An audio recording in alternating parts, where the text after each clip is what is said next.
नमस्कार, संसद टीवी में आपका स्वागत है। मैं हूं अखिलेश सुमन और आप देख रहे हैं हमारा बहुत ही खास कार्यक्रम स्पेशल रिपोर्ट। स्पेशल रिपोर्ट के इस अंक में हम आपको दिखा रहे हैं एक महत्वपूर्ण अंतर्राष्ट्रीय परिघटना को, जो भारत, इजराइल, संयुक्त अरब अमीरात और अमेरिका के समूह के रूप में उभर रहा है।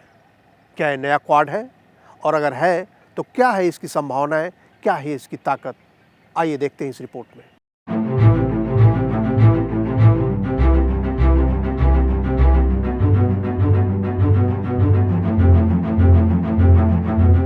18 अक्टूबर 2021 विदेश मंत्री एस जयशंकर इजराइल में थे। खबर आई कि भारत, अमेरिका, इजराइल और संयुक्त अरब अमीरात के विदेश मंत्रियों के बीच बैठक हो रही है।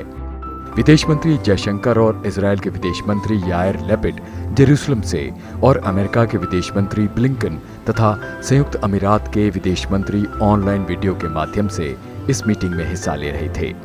और यहीं बीच पड़े नए क्वाड के, यानी इंडो पैसिफिक के बाद इंडो अरब अलायंस। जिज्ञासा लाजमी थी और संभावनाएं तमाम। Instead of three bilaterals, when we come together, I'm very confident we'll be able to do very much more than we were to do in pairings of two. In fact, today I was sharing with Yair some of our experiences with the Quad. And some of the very practical outcomes we had in September. For example, how we actually have got a serious vaccine initiative going, which no bilateral relationship in itself would have probably managed to do. With Israel, with the UAE, with India, we have three of our most important strategic partners. And given so many overlapping interests, energy, climate, trade, regional security. This seemed like a really interesting and good idea to try and use this unique format and very complementary capabilities in many areas to just see if we can get more things done on a practical basis to the benefit of people in each of our countries. I think that we have a great opportunity now in the region of the Abraham Accords, because it's a change in the Middle East where Gulf countries are getting closer and closer to Israel, and the potential is huge because we are advanced countries. So Israel is heavily based economy on high technology. UAE has some high technology and resources and abilities, and India has huge capabilities of manufacturing, of high tech, of resources too. So I think that if we put our heads together, it would be very helpful, especially when the Americans are also on board and they bring everything to the tables. आपको बता दें कि 24 सितंबर 2021 को Washington DC में Bharat, America, Japan और Australia के quad का पहला शिखर सम्मेलन हुआ था। उसमें चारों देशों के बीच विकास में सहयोग के अलावा रणनीतिक सहयोग बढ़ाने और हिंद प्रशांत में शांति और संतुलन कायम करने के प्रयास परवान चढ़े थे। लेकिन ये सिलसिला अभी आगे बढ़ना था। हिंद प्रशांत अरब सागर और खाड़ी क्षेत्रों से भी जुड़ा हुआ है और इसलिए हिंद प्रशांत में किसी भी दीर्घकालीन योजना की सफलता के लिए अरब सागर और खाड़ी देशों के साथ नजदीकी संपर्क और संबंध जरूरी था। इसी मकसद से हिंद प्रशांत के दो देशों, भारत और अमेरिका का अरब क्षेत्र के दो प्रमुख देशों, इजराइल और संयुक्त अरब अमीरात के बीच एक साझा संबंध विकसित करना जरूरी माना गया। We have bilateral cooperation with all the countries. This brings a little bit, there is more value when you bring more heads to the table, more resources to the table, more ideas to the table. I think that in general, when you put people together and they are friendly and they want to work together, the outcome will be always better than you have expected. I'm a true believer in, so I think these forums can be very, very helpful and conducive to everyone taking part in them. ये माना जाता है कि पश्चिम Asia में शांति स्थापित करने और आतंकवाद खत्म करने के लिए संयुक्त अरब अमीरात का सहयोग आवश्यक है। अरब क्षेत्र का ये एक ऐसा देश है जिसके साथ भारत के रिश्ते पुराने जमाने से अच्छे रहे हैं। आर्थिक लिहाज से भी दोनों देशों के बीच एक मजबूत कड़ी रही है। वर्ष 2020-21 में ही देखें तो यूएई से करीब 81.72 अरब डॉलर प्रत्यक्ष विदेशी निवेश भारत में हुआ है। यूएई भारत में 8वां सबसे बड़ा निवेशक है और भारत का चौथा सबसे बड़ा तेल आपूर्तिकर्ता है। भारत का 8% पेट्रोलियम यूएई से आता है। यूएई हमारा लार्जेस्ट ट्रेडिंग पार्टनर है पूरे रीजन में, वेस्ट एशिया में। दूसरी तरफ से नंबर 3 का ग्लोबली ट्रेडिंग पार्टनर है यूएई, हमारा ट्रांजिट हब सबसे बड़ा। हमारी रिलेशनशिप प्राइम मिनिस्टर मोदी के आने के बाद में वेस्ट एशिया के सारे मुल्कों के साथ बायलैटरल लेवल पे बहुत अच्छी तरह से आगे बढ़ी है, इसमें कोई दो राय नहीं है। मेरा मानना तो ये है कि उनकी जितने भी विदेश नीति के वो हैं, उसमें वेस्ट एशिया की जो विदेश नीति रही है सरकार की, वो सबसे ज़्यादा सक्सेसफुल है। आज भारत दुनिया का तीसरा सबसे बड़ा ऊर्जा उपभोक्ता है और अब योजना अगले दशक में तेल और गैस सेक्टर में 300 अरब डॉलर के निवेश की है। ऐसे में यूएई और भारत के बीच बढ़ती नजदीकी दोनों के लिए लाभप्रद होगी। तेल और प्राकृतिक गैस के अलावा भारत और UAE hydrogen based economic activities को बढ़ावा देने का काम कर रहे हैं। ये पूरी तरह कार्बन मुक्त ईंधन होगा जिसकी मांग निकट भविष्य में बढ़ने वाली है। साथ ही दोनों देश रिन्यूएबल एनर्जी पर भी काम कर रहे हैं। इसके तहत दोनों देश इंटरनेशनल सोलर अलायंस का हिस्सा हैं और साथ ही ये दोनों इंटरनेशनल रिन्यूएबल एनर्जी एजेंसी का भी हिस्सा हैं। एनर्जी एफिशिएंसी सर्विसेज लिमिटेड और रास अल खैमा म्यूनिसिपैलिटी स्वच्छ ऊर्जा पर साझा उपक्रम है। साथ ही Abu Dhabi future energy company और हीरो फ्यूचर एनर्जी के बीच भी सहयोग और समझौता है। कोशिश कर रहा है यूएई के किस तरह से टॉलरेंट स्टेट की तरह, मॉडर्न स्टेट की तरह, किस तरह नॉन ऑयल इकोनॉमी की तरफ से आगे बढ़े, टेक्नोलॉजी हाईटेक में आगे आए। तो उन सब चीज़ों में हम लोग का भी फोकस है। आर्थिक संभावनाओं को देखते हुए भारत का प्रयास यूएई को पश्चिम में अंतर्राष्ट्रीय बाजार के केंद्र में रखने का है। वैसे भी यूएई भारत के विस्तारित पड़ोस का एक प्रमुख केंद्र है और सिंगापुर की तरह पश्चिम में अंतर्राष्ट्रीय व्यापार मार्ग का एक प्रमुख केंद्र है। यूएई में आधारभूत ढांचे के निर्माण में भारतीयों की अहम भूमिका रही है। कोविड-19 महामारी से पहले के दौर की अगर बात करें तो यूएई में करीब 35 लाख भारतीय काम कर रहे थे। ये तादाद यूएई की कुल जनसंख्या का 27% कही जा सकती है। इंडिया के पर्सपेक्टिव से अगर आप देखोगे तो सबसे बड़ी बात यह है कि ये जो 4 मुल्क हैं, और भी मुल्क जुड़ सकते हैं बाद में, लेकिन ये जो 4 मुल्क हैं इनकी सिनर्जीज बहुत है। तो अगर आप इसको देखना चाहेंगे चीन के पर्सपेक्टिव से, तो चीन सोचेगा ये मेरे खिलाफ एक नया ग्रुप बन गया। तो एक हद तक मैं समझता हूँ ये अच्छा है, क्योंकि अगर वो ये समझेगा तो कम से कम वो ये भी जानेगा कि किस तरह उनको अपनी जो एग्रेसिव पोस्चरिंग है उसको टेम्पर करना चाहिए। भारत और यूएई के बीच संबंध सदियों पुराना है।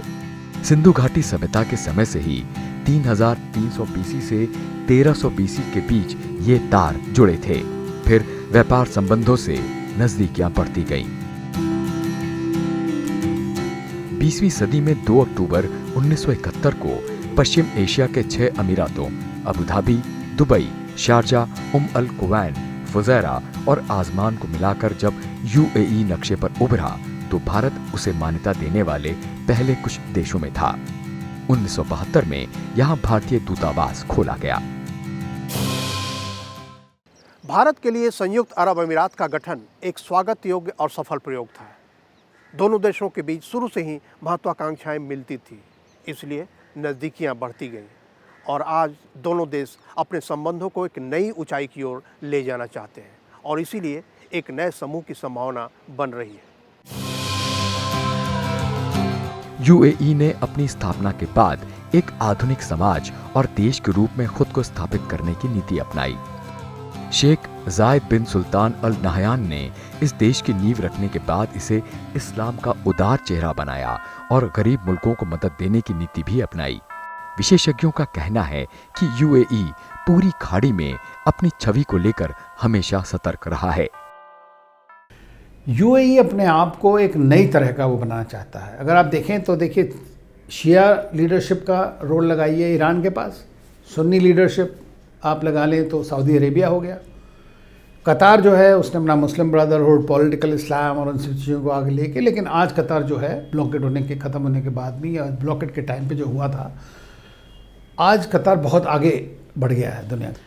यूएई अपने आप को एक मिडिल पावर और मिडिल किंगडम टाइप की तरह बढ़ाना चाहता है, लेकिन किस तरह से कि वो एक अपने आप को ऐसा रोल देना चाहता है कि भाई ये जगह ऐसी हो जहाँ पे दुनिया आके यहीं देखे हमारी तरफ। फिनटेक हो, चाहे फाइनेंशियल सेक्टर दे, दुबई बहुत बड़ा फाइनेंशियल सेक्टर है, उनके पास ऑयल तो नहीं है।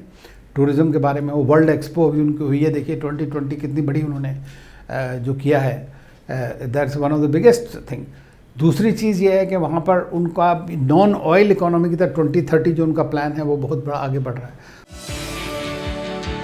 फिलहाल नए क्वाड के मामले में इजराइल, अमेरिका और भारत के बीच ये सहमति बनती दिख रही है कि यूएई जैसे प्रगतिशील देश के साथ जुड़ाव मध्य पूर्व एशिया की राजनीति में अहम राजनीतिक और आर्थिक परिवर्तन ला सकता है। इसमें इजराइल के पास तकनीक, यूएई के पास धन, भारत के पास मानव संसाधन और अमेरिका के पास वैश्विक राजनीति और वित्तीय ताने बाने पर प्रभाव है। चारों देशों को इस चतुष्कोणीय गठजोड़ से लाभ होगा। ये विचार सबसे पहले इजराइल के विदेश मंत्री यायर लैपिड ने अपनी अमेरिका यात्रा के दौरान अमेरिकी विदेश मंत्री एंटनी ब्लिंकन के सामने रखा था।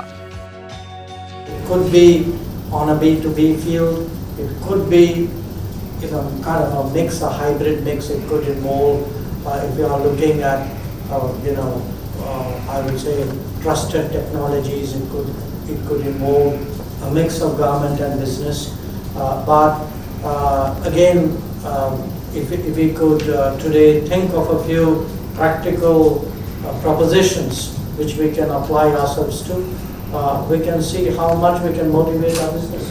We're trying to make it a very practical forum that each country will choose a few leading companies in the field of infrastructure that have interest for cooperation with the other elements of the equation, and to have a follow-up meeting, both of the ministerial level probably and company level. हालांकि इससे पहले Israel और अरब क्षेत्र के कई देशों के बीच राजनयिक संबंध बनने शुरू हो गए थे और अब अरब देशों के बीच इजराइल की अस्पृश्यता तकरीबन खत्म हो चुकी है। 14 अगस्त 2020 से दिसंबर 2020 तक इजराइल और अरब देशों के बीच कई समझौते हुए जिन्हें इब्राहिम अकॉर्ड का नाम दिया गया। ईसाई, इस्लाम और यहूदी धर्म के पितामह इब्राहिम के नाम पर रखे गए इन समझौतों में इजराइल, यूएई, बहरीन, सूडान और मोरक्को शामिल हुए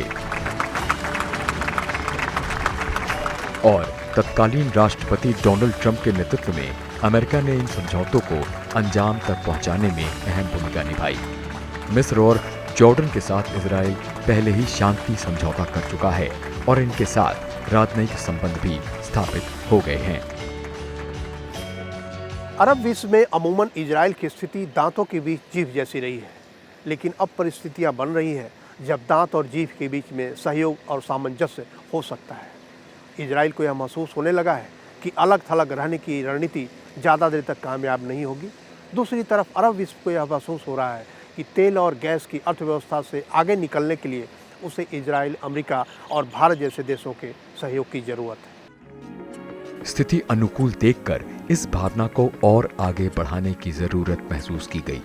13 अक्टूबर 2021 को वाशिंगटन डीसी में अमेरिकी विदेश मंत्री एंटनी ब्लिंकन, यूएई के विदेश मंत्री शेख अब्दुल्ला बिन जायद अल नहयान और इजराइल के विदेश मंत्री यायर लैपिड के बीच बैठक हुई। पश्चिम एशिया की राजनीति में ये एक नया अध्याय था। इन तीनों देशों ने इब्राहिम अकॉर्ड का स्वागत किया। इन्होंने पाया कि इब्राहिम अकॉर्ड के बाद इजराइल और यूएई के बीच संबंधों में गर्माहट आई है। एक दूसरे के देशों में दूतावास खुले हैं, राजदूत संबंधों को आगे बढ़ा रहे हैं, नई हवाई सेवाएं शुरू हुई हैं, दर्जनों सांस्कृतिक आदान प्रदान हुए हैं, आर्थिक और व्यापारिक संबंध मजबूत हुए हैं और जनता भी परस्पर संबंध बनाने लगी है। सरप्राइजिंगली एक साल नहीं हुआ, एक साल से थोड़ा सा ऊपर हुआ है, राइट, इसको इब्राहिम अकॉर्ड को। इजराइल और यूएई के बीच जो रिलेशंस बढ़े हैं जिस तरह से, हर एरिया में, किसी भी एरिया में आप देख लें, बहुत अमेजिंग है। मतलब मैंने कहीं इस तरह का और पैरेलल आपको नहीं दिखेगा, चाहे वो टेक्नोलॉजी में हो, मार्केट्स में, दोनों कंट्रीज़ काफ़ी तेज़ी के साथ आगे बढ़ रहे हैं। तो ये बड़ा फ़ायदा है, उनको उनका मार्केट मिल जाएगा, ट्रांजिट मिल जाएगा, उनको टेक्नोलॉजी मिल रही है, तो आगे बढ़ने के तो म्यूचुअल, वही मैंने कहा सिनर्जीज़ जो हैं उसका यूटिलाइजेशन होगा, मैक्सिमम ऑप्टिमम यूटिलाइजेशन हम किस तरह कर सकें। इससे पहले 6 मई 2021 को भारत, इजराइल और यूएई के संबंधों ने भी पहला मुकाम हासिल किया। इन तीनों देशों के बीच पहला त्रिपक्षीय समझौता हुआ, जिसके तहत इजराइल की इकोपिया कंपनी की सौर ऊर्जा तकनीक भारत में उसका उत्पादन और यूएई में उसका निर्यात होगा। इसका आयोजन international federation of Indo Israel chambers of commerce ने किया था। उसका आकलन सन 2030 तक तीनों देशों का अंतर्राष्ट्रीय बाजार में कुल व्यापार कम से कम 110 अरब डॉलर का हो जाएगा।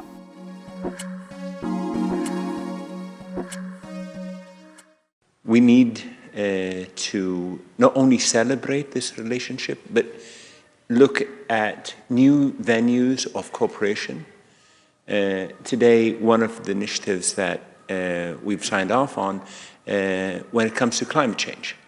We are extremely interested in seeing how we can work with Israeli technology, Emirati technology in building not only bridges between us, but with third parties as well. इस त्रिकोण में अमेरिका के जुड़ने से चारों देशों के बीच रणनीतिक और आर्थिक सहयोग में बढ़ोतरी होगी। हिंद प्रशांत में जहां अमेरिका और भारत साथ काम करने की योजना पर अमल कर रहे हैं, वहीं यूएई के साथ जुड़ने से इसका दायरा ओमान की खाड़ी और पर्शियन गल्फ तक बढ़ सकता है, जिससे इन तीनों देशों के मालवाहक जहाजों की भी बेहतर सुरक्षा हो पाएगी। इस रास्ते में ही भारत ईरान का चाबहार बंदरगाह बन रहा है, जो दुबई, शारजा और अबू धाबी के करीब होगा। ये भारत के लिए खासकर रणनीतिक रूप से फायदे की बात होगी और आने वाले दिनों में ये इजराइल और ईरान के बीच शांति का कारक भी बन सकता है। आप देखें 1989 से पहले 1979 जब इस्लामिक रेवोल्यूशन हुआ, Israel was the main partner of Iran. Saudi Arabia, Iran और इजराइल सब अमेरिका के साथ थे उस वक़्त में। भारत उस वक़्त नहीं था उनके साथ। भारत के इंडिविजुअल रिलेशंस बायलैटरल अच्छे भले ही थे सबके साथ अलग अलग, लेकिन आप देखें तो उस वक्त इजराइल और ईरान के रिलेशन बहुत अच्छे थे। और जो शुरू की न्यूक्लियर टेक्नोलॉजीज़ और डिफेंस इक्विपमेंट हैं वो सब इजराइल ने सप्लाई किए थे ईरान को with the help of the Americans. हालांकि ईरान को लेकर इजराइल में असहजता बनी हुई है, लेकिन दिल्ली में एक संवाददाता सम्मेलन में इजराइल के राजदूत नाओर गिलोन ने इस बात का खुलासा किया कि इस समूह की बैठक में खुलकर बातें हुई और विदेश मंत्री एस जयशंकर ने साफ कहा कि ईरान के साथ भारत के अच्छे संबंध हैं और भारत ईरान के साथ संबंधों को महत्व देता है।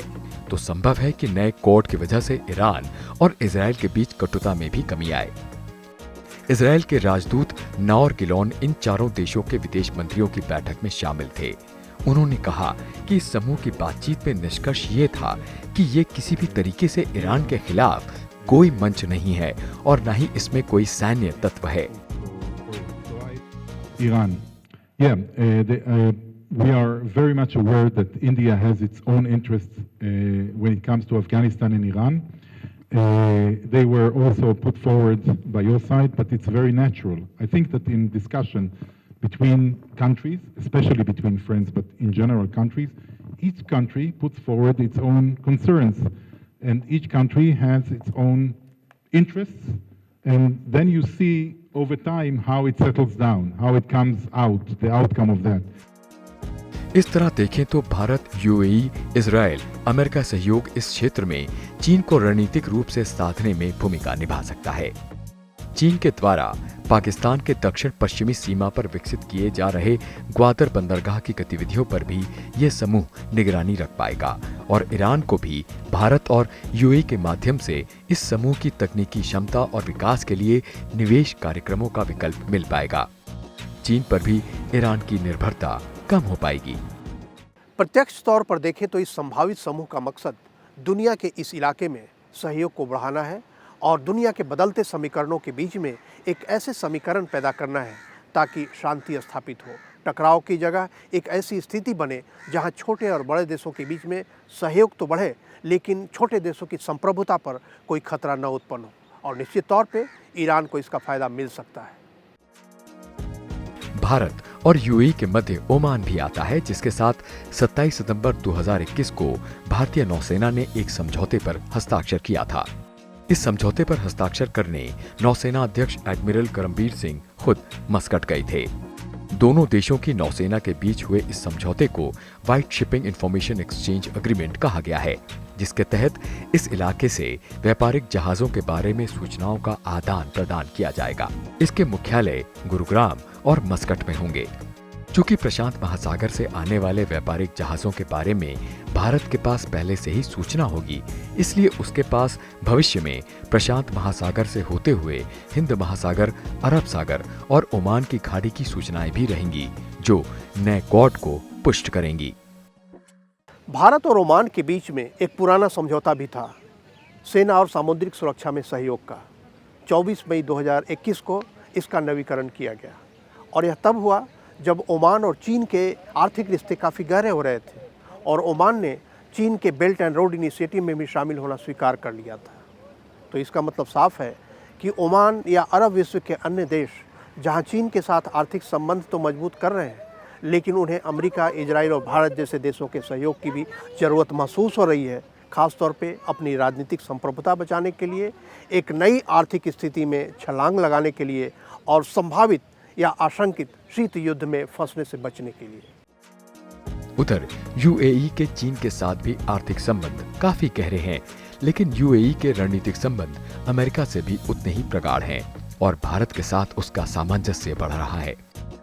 इस सूरत में भारत और अमेरिका यूएई को चीन के भरोसे छोड़ना नहीं चाहते, क्योंकि गहराते आर्थिक रिश्तों को अगर नए कॉड के रणनीतिक आर्थिक रिश्तों से संतुलित नहीं किया गया तो पश्चिम एशिया के देश भी कर्ज के बोझ तले दबकर अपनी राजनीतिक प्रासंगिकता खो सकते हैं।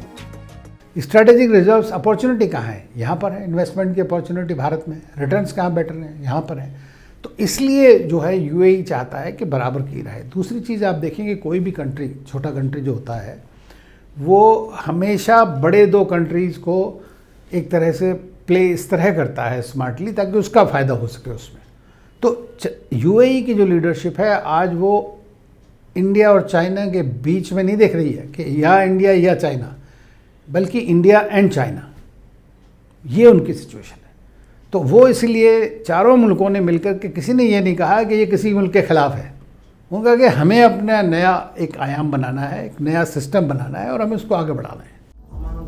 विदेश मंत्री एस जयशंकर ने 19 अक्टूबर को इजराइल, यूएई और अमेरिका के विदेश मंत्रियों की बैठक के बाद जो ट्वीट किया, उसमें खास तौर पर इस बात का जिक्र था कि चारों देश आर्थिक विकास और अंतर्राष्ट्रीय मुद्दों पर मिलकर काम करेंगे। इजराइल विदेश मंत्रालय ने भी एक बयान जारी करके बताया कि चारों देश आर्थिक सहयोग के लिए एक अंतर्राष्ट्रीय फोरम का गठन करेंगे। ये फोरम इन चारों देश के बीच संतुलन बनाकर बुनियादी संरचना, डिजिटल ढांचा, यातायात और समुद्री सुरक्षा सहित अन्य उन विषयों पर काम करेगा जो सबकी चिंता का विषय है। इन मुद्दों को लेकर चारों देशों के बीच सहमति है कि ये मिलकर संयुक्त उपक्रम पर संबंधित देशों के अलावा अन्य देशों के साथ भी काम कर सकते हैं।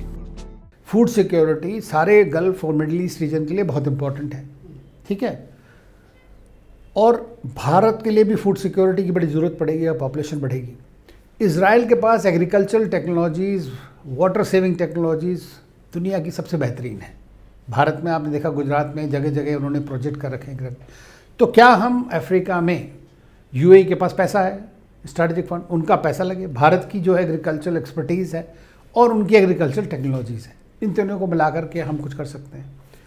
सिक्योरिटी के बारे में है, साइबर सिक्योरिटी में सबसे इम्पोर्टेंस है। तो ये सारी चीज़ें जो मिलजुल कर के एक नक्शा बनाती हैं, तो मेरा मानना ये है कि इसमें ये एक बड़ी अच्छी पहल है। विशेषज्ञों के मुताबिक ये अच्छी शुरुआत है जो धीरे धीरे मजबूत होगी। योजना के मुताबिक भविष्य में चारों विदेश मंत्री पश्चिम एशिया के किसी देश में फिर मिलेंगे और स्थानीय राजनेताओं तथा निजी कंपनियों के साथ मिलकर संभावित व्यापारिक और राजनीतिक स्थिति को परखेंगे। लेकिन इस बीच चारों देशों के वरिष्ठ अधिकारियों का एक समूह बना दिया गया है जो भविष्य की योजना पर काम कर रहा है। भारत का प्रयास ये है कि तेल और गैस जैसे प्राकृतिक संसाधनों से भरपूर इस इलाके में आतंकवाद को प्रेरणा देने वाली ताकतों को हतोत्साहित किया जाए और शांति की एक नई बयार लाई जाए जो कि पूरी दुनिया में सहयोग और विकास के कार्यों में भी मदद कर सके। और इसके लिए इजराइल, भारत, अमेरिका और यूएई का जो समूह है वह काफ़ी मददगार साबित हो सकता है। विशेषज्ञों का ये भी मानना है कि हाल में ईरान के साथ चीन ने संबंध और बढ़ाने के प्रयास किए हैं। वैसे में यूएई के लिए जरूरी हो गया है कि वहां चीन का रणनीतिक हस्तक्षेप न हो। इसी आशंका को विफल करने के लिए यूएई उसके समानांतर इस समूह के साथ अपने समीकरण पुख्ता कर रहा है। इसके अलावा 5G के लिए चीनी कंपनी हुआवे को लेकर भी यूएई और अमेरिका चिंतित हैं। Whether this cooperation of the four is against Iran, I don't believe that cooperation is against. Cooperation is for. Cooperation is to promote something positive, is not to create something negative against someone else. This is how I view, as a diplomat, as a person, life. So we are cooperating with many countries on many, many issues, including now this cooperation of four. There is no military part, to the next question, no military element in this cooperation. Israel की एक और चिंता है। चीन की Shanghai international port group ने Israel के Haifa में 1.7 अरब डॉलर के कंटेनर टर्मिनल बनाए हैं जो खुद इजराइल और अमेरिका के नौसैनिक बंदरगाहों के करीब है। इजराइल ने अपने दूसरे बंदरगाह को भी उन्नत करने का ठेका चीनी कंपनी को दे दिया है। मतलब यह है कि नए क्वाड को जल्द इजराइल या इस इलाके के अन्य देशों को बुनियादी ढांचों के विषय में चीन के समानांतर एक व्यवस्था बनानी होगी। अमेरिका, इजराइल, भारत, यूएई समूह की तकनीक, धन, अभियांत्रिक क्षमता तथा श्रम बल एक समानांतर व्यवस्था का निर्माण जरूर कर सकती है जिससे सारे विश्व को चीन के BRI और डिजिटल सिल्क रूट का विकल्प मिल पाएगा। चाहे अमेरिका हो, संयुक्त अरब अमीरात या इजराइल, भारत के द्विपक्षीय संबंध इन तीनों देशों के साथ काफ़ी अच्छे हैं। लेकिन जब ये समूह बन जाएंगे तो इनकी ताकत में प्रभावी इजाफा होगा और व्यक्तिगत तौर पे भी सदस्य देशों को इसका लाभ मिलेगा। भारत को कम से कम 2 रणनीतिक फायदे हैं। एक तो मध्य पूर्व के देशों के साथ संबंध काफ़ी गहरे होंगे, दूसरा भारत की कंपनियों को व्यापार का अवसर मिलेगा और भारत के लोगों के लिए रोजगार के नए द्वार खुलेंगे। तो आज की इस रिपोर्ट में कैमरा पर्सन सुरेश और सहायक आलोक के साथ दिल्ली से मैं अखिलेश सुमन।